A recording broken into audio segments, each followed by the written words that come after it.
Hi guys, welcome to another Howschmoedraws video tutorial. Today, I wanted to do something a bit different than usual. Well, it's not as if I haven't done tutorials like this before, but I've been thinking about how I would like to do more work for myself, and I think this is something that might be happening more often and as a lookout for the next year. But let's get started with this one. So, I did a little sketch before. I have a video for that as well. You can watch my process of sketching it. And how did this start? I had an idea by looking through my references. I was sort of looking through them, waiting what would spark my interest.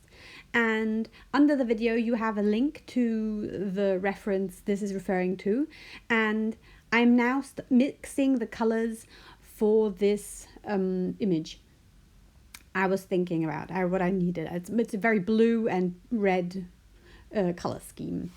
So I didn't really know which colors I would completely need, and when I start drawing, I had just had this vague idea of the blues and the reds and sort of pinkish color.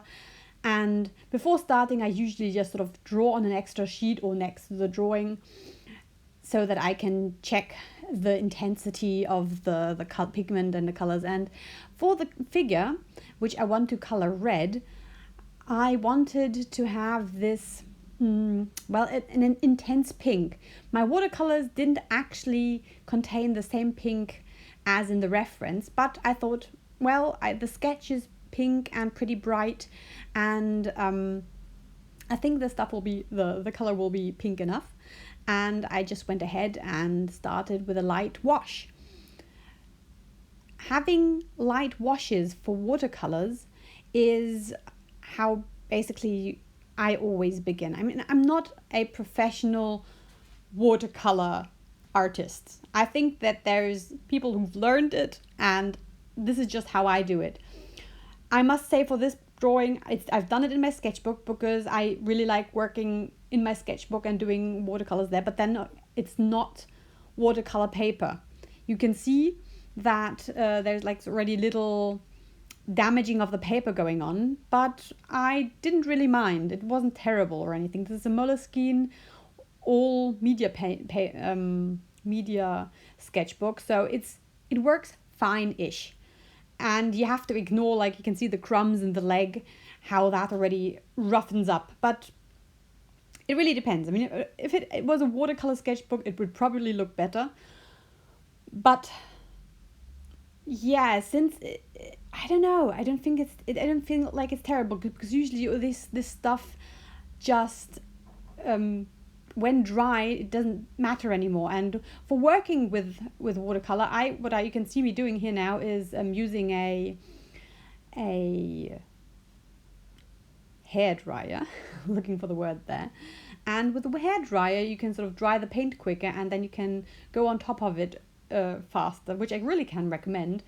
I just was a bit afraid that it might blow my electricity, because blow dryers can be pretty powerful, and I didn't want all my systems to go down, but luckily it worked.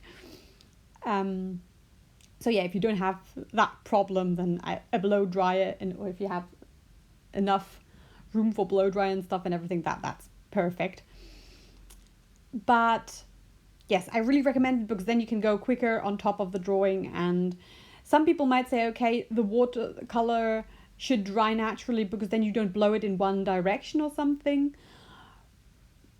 But it didn't disturb me.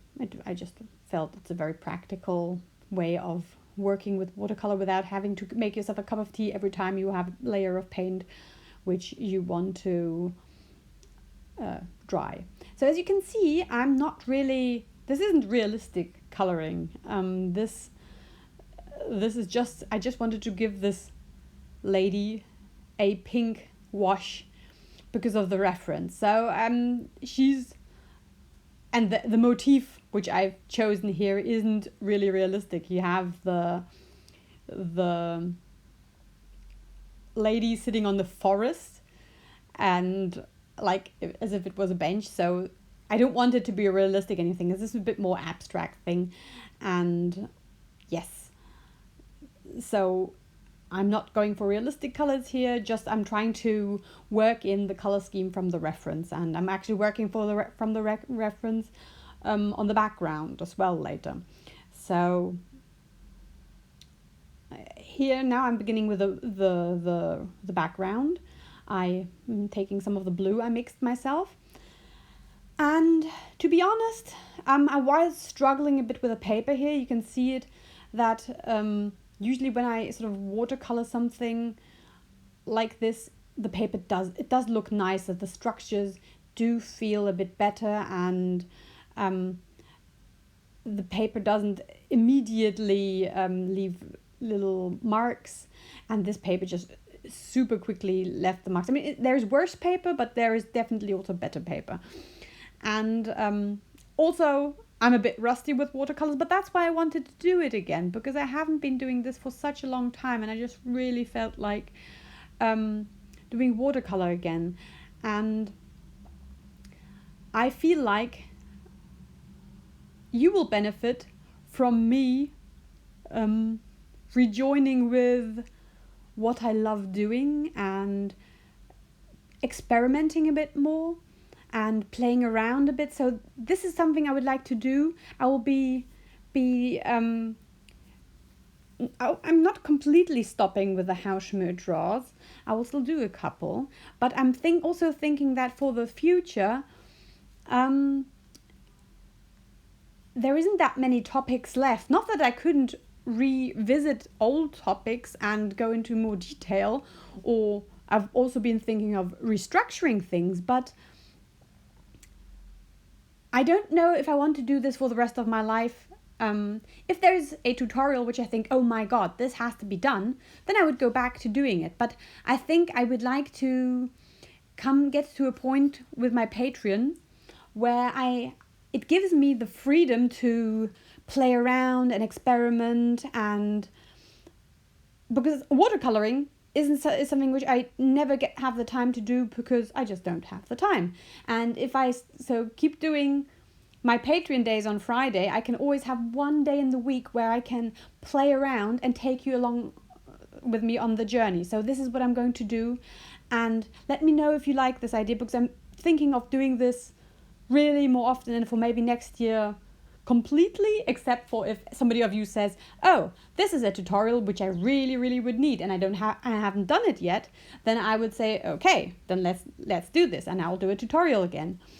But if not so, and I do have a couple of topics left, that's not the point, but it's just feeling that I would like to try and play around more, and taking you along the journey seems to me something special, because it is a Howschmoedraws. You watch me drawing and seeing and playing around, and maybe trying some gouache, trying different media, maybe trying just different stuff with watercolor, what you can do, what kinds of ways do I like to work with it. So I would like to take you along my journey, my learning journey, and I would like to learn stuff again. So this is my plan. As you can see, I'm sketching in the forest. I've been having trouble with, I think at the beginning I really struggled with this painting, because this laying down the color with nicer watercolor paper just feels better.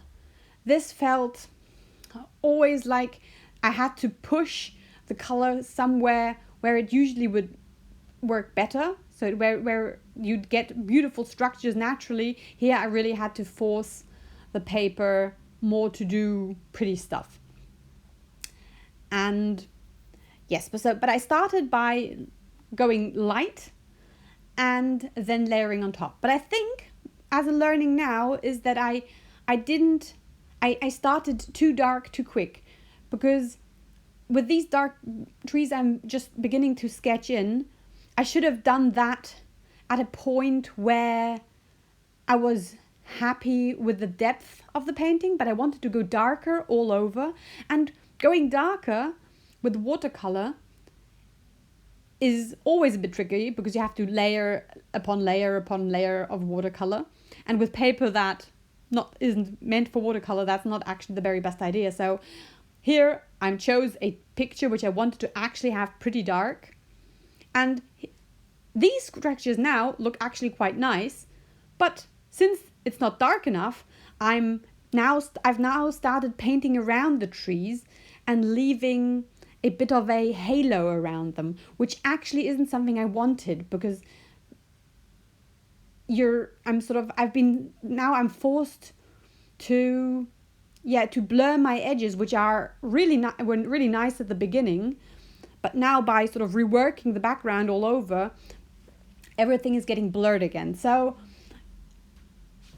I do like the final painting, which you'll see in the end, but I think that this approach, like going over the dark lines and the shapes, wasn't ideal. So what I recommend you to do is sort of to work from back to front and really get your values right from the beginning. So with watercolor, maybe I shouldn't have just gone that dark, because it does work nicely in the lighter version as well, but I was saying, no, in the references it's so dark, so I want to go darker as well. And I feel like I could have stopped far earlier, but then at some point I had to rework far more, because darkening the painting left me with ugly structures, which I had to then again clean up and pretty up. So yes, I think that's really important. Now you can see me blow drying the image again. I'm such a fan of the blow dryer. You can see a mark at the very, very corner.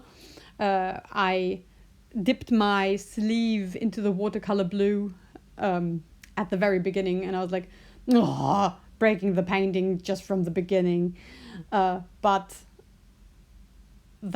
it's not terrible. I think it's actually quite a pretty mark, and it does work for this image, so I'm not that unhappy about it.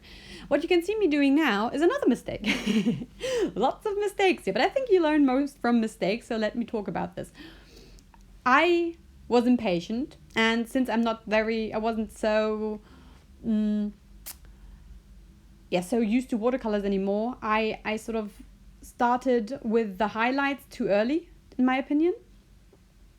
I started doing highlights with gouache, and I like gouache, and gouache is opaque, and you can paint all over the watercolor.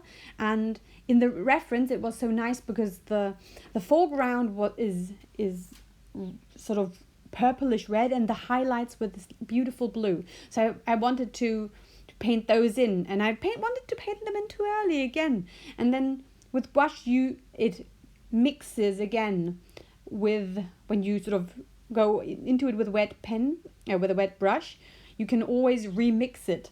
And by doing that, I sort of muddied up the edges again later. So that's another thing I think I did too early, but that's something that happens when you sort of while painting decide, no, you have to darken the values more, and you have to darken them again and again and again. So this kind of painting probably would have been better with gouache from the very start, and then it would have been a different painting. So what you can see me doing here is doing the best I can and not giving up on the paint.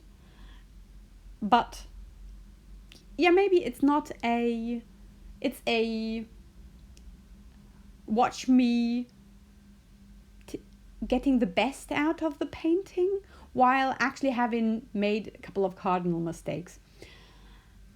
So I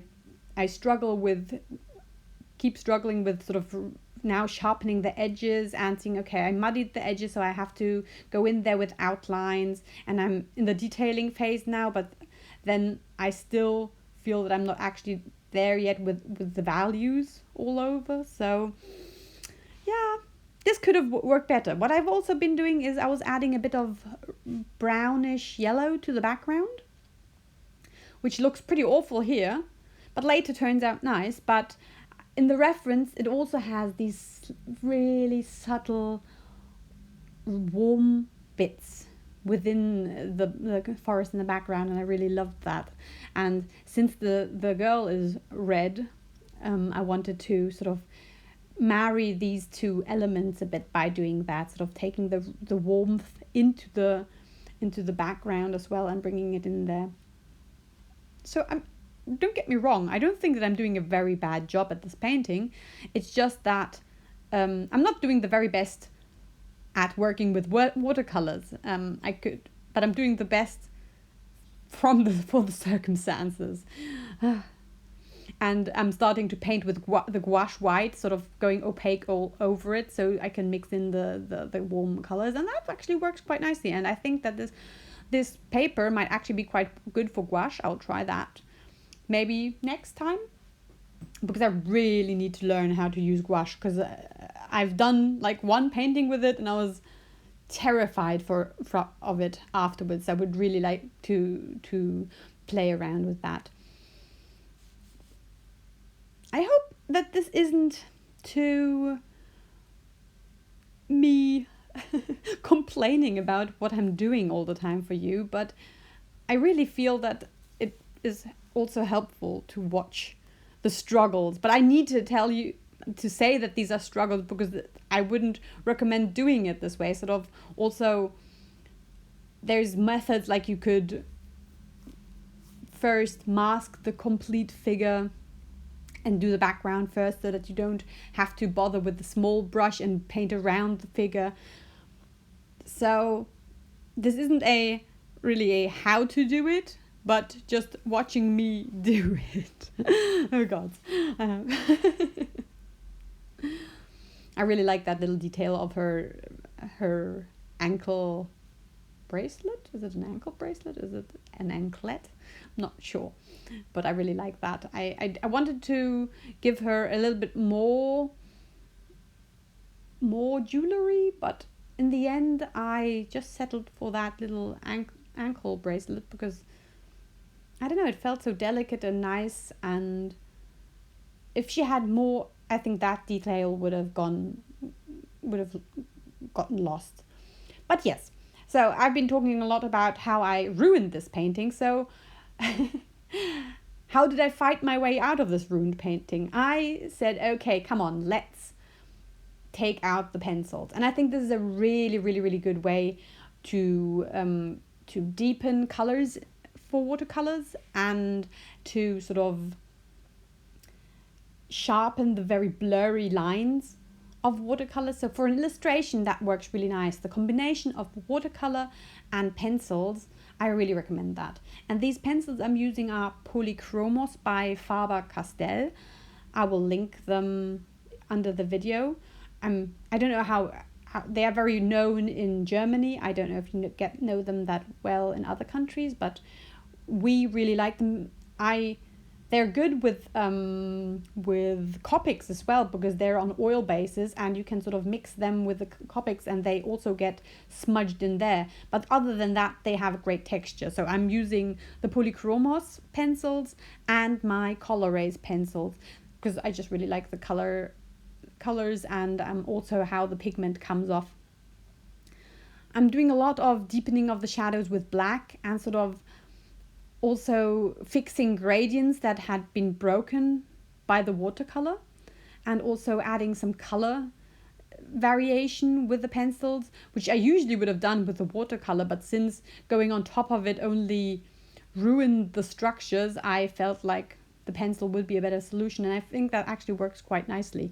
Sort of darkening stuff with a pencil, black pencil, and sharpening the edges all over. So I also did a lot of shading within the character with a pencil. I could have gone watercolor there, but I've always been wanting to try this combination of pencil work and watercolor, sort of the basis with the watercolors, but then adding some shading with the pencils really worked nicely for me, and I will do this again. So that's why this is a painting not about watercolor, but about how mix your media, because it's also gouache in this case as well, isn't it? So the white in the front.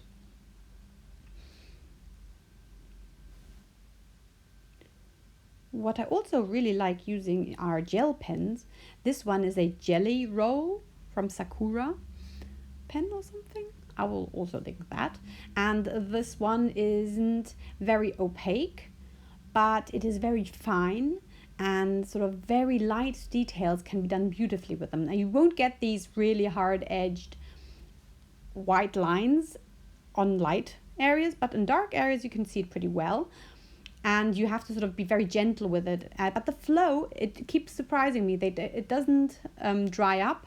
And I always find it so hard to get a good gel pen. But this one, yes, just keeps staying brilliant. And it's just not very opaque. So if you're, it won't go and give you the biggest highlights, the lightest highlights. But it does give you highlights which are very nice and subtle. So I always like using that. And you can also go back in with watercolor and sort of clean. If you've done too much white, you can sort of take a bit of white away, because I don't know if it's on water basis, but it seems to be, because you can sort of erase parts of it again with the watercolor brush, as I'm doing here in the face where I did too much. So that's what I really like. I keep going into that tree and darkening it and sort of giving it more contour, and I think that's also really helpful. And yes, this is now mainly just me sort of giving everything a bit more color. With this, I think it's really nice that her very bluish pink gets brightened up by some bright red tones as well, so to give her a bit more, I don't know, I think it makes him more lively. And for the face, for like the nose and everything, I also like to use that pencil. But I really struggle with the details when I'm filming it, because I usually stick my face to the drawing. I mean, you've seen my face blurring the vision a couple of times. I'm actually pretty happy with the setup now, because usually this happens far more. But I hope this is okay from the amount of time where my face hides what I'm actually doing. Yeah, more gel pen action I really like. It's just so subtle, and getting out all those little details in the toes and the face. I think there's one thing I did correct after the video again. That was her right eye, which sort of feels a bit squinted. I couldn't just get that right from far away, but otherwise, like correcting the hair, giving that a bit more color and everything, that's easy. Like sort of holding the pencil in a broad stroke way, that gives off like this very gentle pigment, so that you don't hold it. Yes, you need to hold it vertical, sort of flat, and over the paper. That can give you really nice structures as well. And I really like the structures which pencils give. So this is really nice. But I must admit, most of the shading I'm actually doing with the pencils, but that in combination with the underlying color works really nicely. Yeah, so this is also again like purple polychromos, which is my darkest color, which I wanted to use for the character, to have him stand out more, because she feels still a bit too she was feeling too subtle on the dark background, so she needed some depth as well. And I'm not sure about the blue in the background. I feel like that could have been deeper as well, and a maybe greener blue than the rest. But I didn't want to go over it again. Because I was afraid that the structures would get awful by going over them, because this is the only part I didn't go over like tons of times. This is like a one-time wash, and I wanted to leave it at that. But then that does make the sky a bit too light. Maybe I will also correct the colors a bit in Photoshop, because that's the beauty of the digital world. it's just so good to be able to do that. So you can see me mixing colors in there all the time, sort of going a bit warm, a bit pinkish, also in the foreground. I think that loosens up the monochrome a bit. It's not monochrome, it's duochrome, but it feels like nearly monochrome except for the red figure. And yeah, this way I sort of get the connection between the two. I've already said that.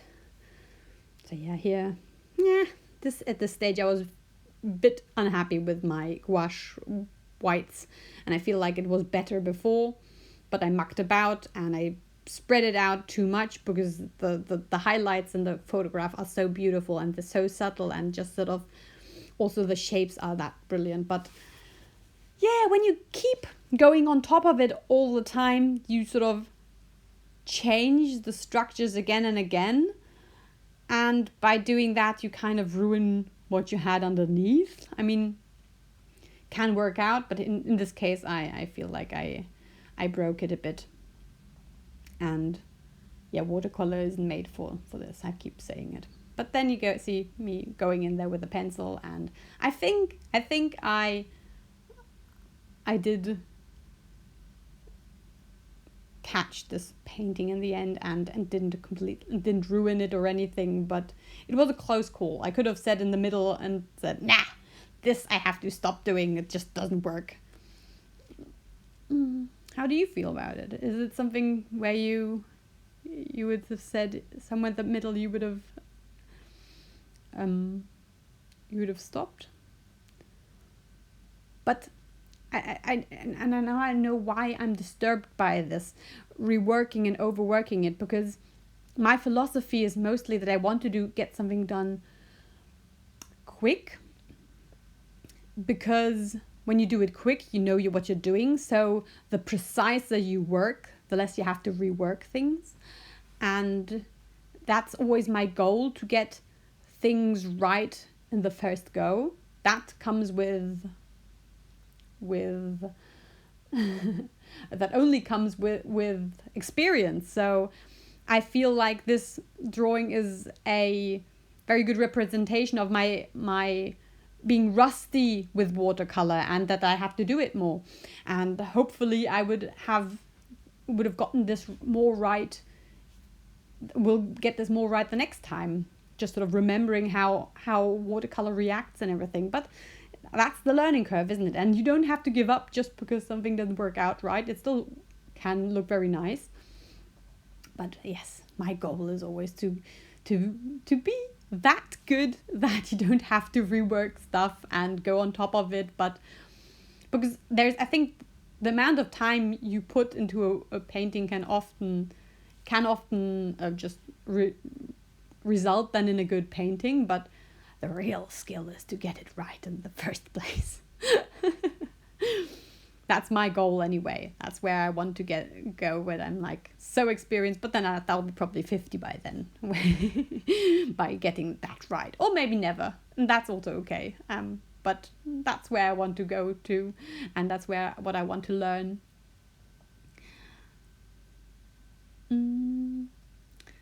Oh yes, it's so easy and such a nice thing to sort of splatter some droplets of color on your painting. I always feel like that gives it such a messy yet natural feel to it, and sort of splatters always look lovely. I don't know, I just love them, and sort of adding little dots with the white also feels kind of nice. I know it adds detail where there actually isn't any. So that's, I mean, it's I sometimes think it's a cheap trick, but then what looks good. So that's fine. This is a long video. This is sped up 4 times as fast as I actually worked on it. So I was working about 2.5 hours, I think, on the watercolor painting, something around about that. And also with the detailing, and then the sketch itself also took an hour or so, something around that. So 3 to 4 hours for this painting. Yeah, probably something like 3.5. I'll have to check. I'll write it in the description what was my real time. Since I filmed all of it, I know I can exactly tell you how long it took. But yes, I'll have to add them up. These are really the finishing touches. Adding white here, white there. Then the pen didn't want to work, that thick white gel pen. I'm not a fan of that one, but it does give you the more opaque white. So that was good in that stage.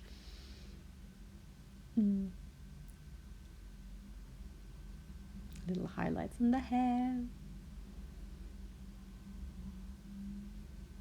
And I also keep going over her jawline, because I don't know, she feels the cheeks feel a bit too chubby, and I think that there might have been, I think that the one eye is a bit too far to the left, and that I should have had the face a bit slimmer.